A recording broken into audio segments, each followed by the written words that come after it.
Let's bring in my Friday night regular, Queensland Premier Campbell Newman. This time last week, we were in the middle of that bizarre coalition split. They now appear to be back together.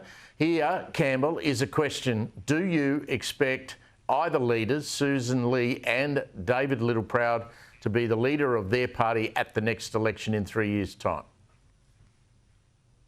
I think we might lose at least one along the way.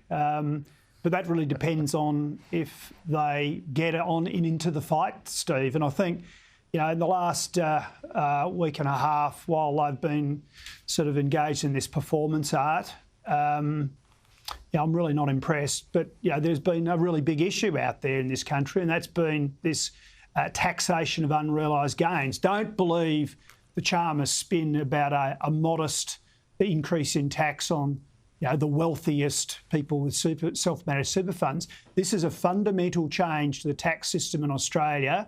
It is a diabolically bad socialist, sort of move which will destroy incentive in this country. And mark my words, it will be extended to other things other than super funds. It's not about higher tax being paid in super. It's about actually changing the way tax is levied and saying you need to pay even though you didn't get the cash.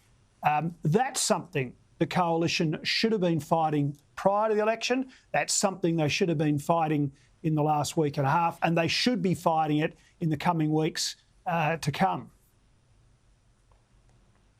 Yeah, I've written a column about it in the Herald Sun that's up online now and be in the paper tomorrow, and I did point out, of course, that politicians get a much better deal when it comes to superannuation than ordinary Australians who are working hard and putting money into their super. I mean, we, the taxpayer, top their super up by 15.5% every time they get paid. Let's talk about these floods and the drought emergency. They're just devastating for people living in regional areas. I don't know what it is, but do we need a better way of getting prepared for these things? I mean, Lismore in 2021 is a classic case. After that disaster, Campbell, they were promised a lot more spending on mitigation. Hasn't happened. 4 years later, people are still out of their own homes, living in rented accommodation. I don't know what the answer is, but we just keep doing the same thing over and over again. I know we can't control the weather, but do we need some other way of looking at these things?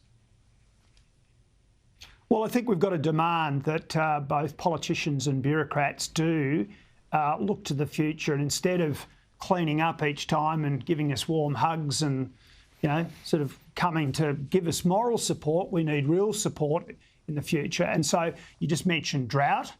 Well, drought, once upon a time, the response in this country was to go and build water supply infrastructure, dams and irrigation schemes.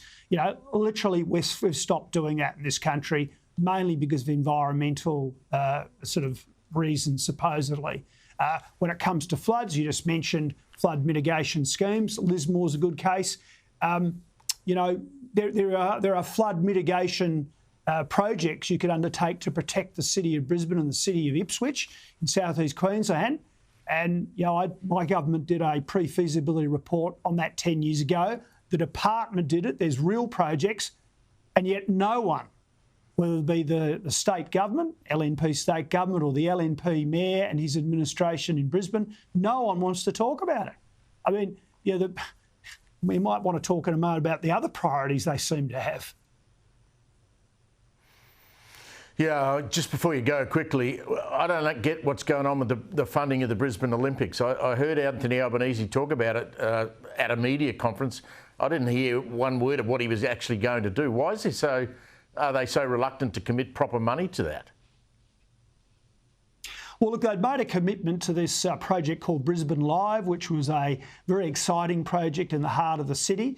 But what's happening is the Crisafulli government want to sort of negotiate a deal where that money goes to elsewhere in the whole thing to pay for the Olympics, so other infrastructure for the Olympics. Now, I'm going to say something which isn't very popular, but this is all a bit out of control now, Steve. We're heading for at least a $15 billion bill for the Olympics, and this was sold to the community as cheap and cheerful. The former Lord Mayor of Brisbane, Graham Quirk, and other mayors said this would be done using existing infrastructure, and now we're off on the spendathon of all spendathons. And meantime, today, the Prime Minister was hit up to provide funding for the Story Bridge.